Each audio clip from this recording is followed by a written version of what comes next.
In this episode, the ROUSes head out in search of manatees.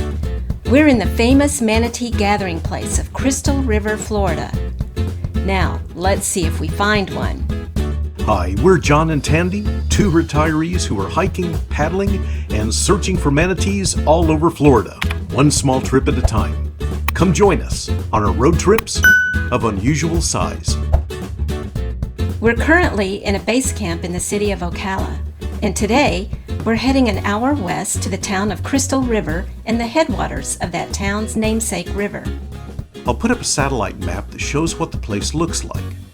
As you can see, the spot where manatees hang out is not in a remote wilderness area. Because of optimal year-round water temperature, large numbers of them flock to the bays and canals of this small community.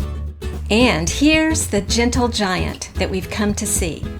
During the winter months, more than 400 manatees migrate here to escape the cold waters of the Gulf of Mexico.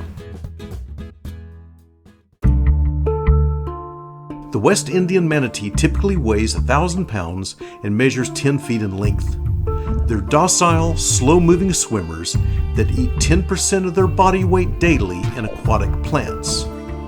I, on the other hand, would eat 10% of my body weight daily in tortilla chips if Tandy would let me. Although manatees are very curious by nature and often initiate interaction with humans, they are heavily protected by law. They were placed on the endangered species list in 1966, and paddlers here are required to follow a set of rules to gain access to these areas. The manatees gather in these waterways and canals from November through March each year.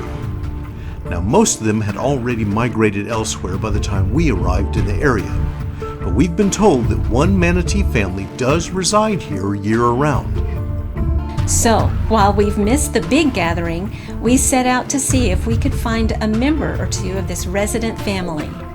Come along and we'll show you what that looked like.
Well, as you saw, we managed to find a member of that manatee family and film her as she slept on the river bottom. She seemed quite comfortable and snoozed while kayaks and schools of mullet moved around her. And no surprise, the river here is a pretty place, and at this uncrowded time of year, a quiet and peaceful paddle. It was a great deal of fun for us and a meaningful experience that we've been planning for a long time. So what's next for us? Well, we're wrapping up the mostly coastly trip, and we're heading back to our Dallas home base. We'll be traveling along the Gulf Coast, sightseeing, and sampling the food along the way. We need to get home to prepare for our upcoming summer trip. We leave in just a few weeks, so there was much to do. And what is this next adventure? It's a trip that we're calling the Parks and Rec Summer Trek. We'll leave Dallas soon and head to the mountains near Santa Fe. Again this summer, we'll be volunteering at Glorieta Adventure Camps, an exciting and wholesome summer retreat for students and families. To learn more about this place, just follow the link in the description.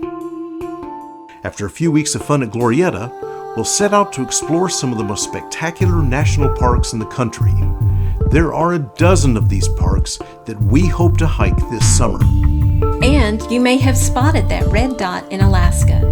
As soon as our loop through the Southwest is over, we're zooming up to Alaska to visit Glacier Bay National Park and to explore the scenic areas around Juneau, Sitka, and Ketchikan. This is the Parks and Rec Summer Trek, and we'd be delighted if you came along with us. We appreciate our subscribers and viewers very much and really enjoy getting all your kind messages. Okay, we'll see you soon from the American Southwest.